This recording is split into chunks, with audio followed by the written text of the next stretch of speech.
ازيكم حبايب قلبي؟ عاملين ايه؟ يا رب دايما تكونوا بألف خير. زي ما انتوا شايفين كده، النهارده هنعمل مع بعضينا نواعم الافران، اللي هي بتبقى القرص الصغننه ديك اللي هي بتبقى موجوده في الافران. هنعملها بطريقه حلوه قوي، هتخليها بصوا بسم الله ما شاء الله زي ما انتوا شايفين كده اهو، مفتحه من جوه وطريه من بره وحجمها صغنن. في الوصفة دي مش هنستخدم فيها ولا لبن ولا بيض ولا تخمير كمان. خليكم معايا واحدة واحدة عشان هنعملها النهاردة بشوية دقيق وشوية مية، مش اكتر من كده. والنتيجة زي ما انتوا شايفين كده بسم الله ما شاء الله، قرص صغيرة كده هشة وطرية، تقدري تحنيها بالجبنة وتفطري بيها، تقدري تحطي عليها مربى عسل زي ما انت حابه هتاكليها، تغمزيها بلبن حلو قوي، جنبيها كوبايه شاي. صدقوني الوصفه حلوه جدا. خليكم معايا. هنسمي اللي بقى ونبتدي بنص كيلو دقيق. نص كيلو دقيق هنحط عليهم نص معلقه صغيره من الملح. تمام كده. بعد كده بقى هجيب معلقتين ونص كبار من السكر، وابدا اضيف الميه. طب كميه الميه اللي انا استخدمتها قد ايه؟ كميه الميه اللي انا استخدمتها كوبايه وربع. هضيف الاول كوبايه، وبعد كده هضيف كيس خميرة فورية، اللي هو الكيس اللي هو بيبقى 11 جرام. تمام كده. وبعد كده هضيف نص كوباية من السمنة. خليكم معايا واحدة واحدة. هقلبهم كويس جدا، وبعد كده هبدأ اضيف الدقيق بتاعي. طبعا هنا هنقلبهم، لكن بعد كده هنبدأ العجن.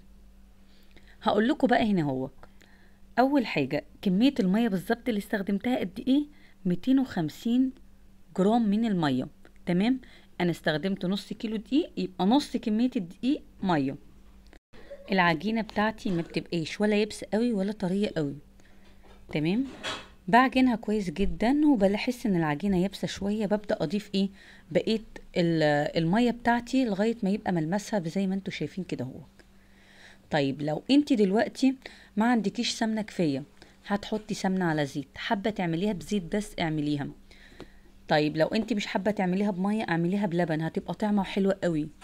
وممكن بدل اللبن لبن رايب، المتاح عندك اعمليه. بس انا عملتها بطريقة الفران، لان الفران مش هتعملها بلبن ولا بلبن رايب خالص، الفران بتعملها بمية. لكن لو انت حابة ان انت تعمليها تخدميها في البيت، هتحطي سمنة بلدي بدل السمنة على زيت، او سمنة عادي هتحطي سمنة بلدي. بدل المية هتضيفي لبن، بس بنفس المقادير اللي انا عاملاها بالظبط. حابه تعملي كيلو هتضاعفي الكميه اللي انا عاملاها. بس النص كيلو هيعمل لك كميه حلوه قوي من النواعم بتاعه الافران، اللي هي القرص الصغننه دي. وانتي داخله دلوقتي على ايام مدارس، فهتبقى حلوه جدا للمدارس. لما تدي للطفل كده قرصتين كده في اللانش بوكس كده هتبقى حلوه قوي، وحجمها صغير خالص. طب انا هنا العجينه سبتيها تخمر؟ لا، ما سبتهاش تخمر خالص. انا العجينه عملتها ويدوب سبتها تريح حوالي 5 دقايق كده مش تخمر، تريح 5 دقايق. واروح ابدا اقطعها. التقطيع قد ايه؟ بتقطعيها كده يعني قطع صغيره، لان انت هتعمليها قرص صغننه. لو انت كبرت التقطيعه هتطلع معاكي قرص كبيره زي القرص الفلاحي. فانا حابه ان انا اعملها قرص صغننه زي بتاعه الافران. فالنص كيلو تقريبا هيعمل لك زي حاجة و40 قرصة، يعني حوالي 45 قرصة كده بالتقريب. بعد كده بقى، بعد ما بتكوريها بتبدأي تدوسي عليها كده بكف ايدك، لا بتبططي بصوابعك ولا حاجة، زي ما انا ما بعمل كده بالظبط، بكف ايدك وبتدوسي عليها.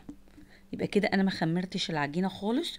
وانتوا هتاخدوا بالكم اصلا ان مع اخر واحدة انت بتكوريها هتحسي ان العجينة بدأت يعني ترتفع معاكي، يعني كده بدأت ان هي تخمر. ببدأ بقى اني انا ادوس عليها بكف ايدي كده ما بدوس قوي عشان القرصة ما تطلعش ناشفة معايا. القرص هنا لازم تطلع قلبها طري، يعني لازم تطلع طرية. لو انت رققتيها قوي هتبقى عاملة زي البسكوت، هتبقى ناشفة. عارفين الفايش والبقسماط هتبقى كده لكن انت بتدوسي دوسة بسيطة اللي هي تبقى آه سميكة شوية كده عشان تطلع القرصة معاكي ملحمة وحلوة كده تبقى القرصة تخينة كده زي ما بتشتريها من بره بالظبط. بعد ما بتعمليها بترصيها بقى في الصاج بتاعك بالشكل اللي انتوا شايفينه في المرحلة دي بقى بتسيبيها بقى تخمر بقى. احنا الجو حر، فوقت الخمر يعني هيقعد تقريبا حوالي نص ساعة كده هوك لغاية ما تخمر معاكي كويس جدا. طيب بتدخليها على فرن ايه؟ على فرن عالي مش فرن واطي. النار لو واطية هتصمد القعر منك وهتخليها تنشف. المخبوزات بتتخبز على فرن عالي، ومش عالي قوي ان انت تدخليها تتحرق وقلبها يبقى عجين. اللي هو العلو اللي هو اعلى من لما بتيجي تسوي صينية الكيكة، بيبقى اعلى سنة. بيطلع لك بقى بالنتيجة اللي انتوا شايفينها ديت. بصوا بسم الله ما شاء الله، من تحت زي من فوق. بصوا بسم الله ما شاء الله، طالعة حلوة وزي ما بتجيبيها من بره بالظبط. بصوا لو تاخدوا بالكم من حجمها، مش اللي هي لا رقيقة قوي ولا سميكة قوي، يعني اللي هي ايه، قلبوزة شوية كده هوك وصغننة وشكلها كيوت خالص. دي كده بتكون كمية النص كيلو. بسم الله ما شاء الله، عمل لي كمية حلوة قوي، يعني لو عاملة كيلو هتملي الدنيا بيه. بصوا بقى، بصوا سويها، انا هفتح لكم واحدة عشان تشوفوها وتشوفوها من جوه ملحمة ازاي. يعني ايه ملحمة؟ ان هي ايه، سمكها سميك كده هوك ازاي، ومستوية حلو جدا. القرص دي بقى على قد الطفل بقى، مش ان هو ياخدها هيفيد منه، لا يعني قطمتين وهتلاقيها خلصت. تحطي بقى عليها حته جبنه نص كده هوك، تحطي عليها معلقه مربى كده هوك، هتبقى حلوه جدا. بصوا لما فتحتها، بصوا مفتحه ازاي، مفتحه ومش مكتومه، لا هشه كده هوك وطريه في نفس الوقت. انا قلبت لكم اهو كذا واحده عشان تعرفوا ان سوى اول واحده زي اخر واحده. وبالاخص لما تيجي تسوي المعجنات تسويها في صاج ألمونيا، في صواني ألمونيا. دي بتوزع الحرارة حلوة قوي، وبتخلي من فوق زي من تحت. وان انت تسخني الفرن قبل ما تحطيها، ديك بتخلي الفرن معاكي، يعني الوش بتاع القرص يتحمر. يعني لو انت حتى ما استخدمتيش شوايه، بتخليها ان هي تتحمر تتلون بسيط كده اهو. لكن انا بصراحه مولعه الشوايه كده اهوت، بعد ما خدت لون من تحت ولعت الشوايه حاجه بسيطه ادتني اللون دوت. كده بيكون الفيديو بتاع النهارده، اتمنى ان هي تكون عجبكم، وبالف هنا وشفا على قلبكم.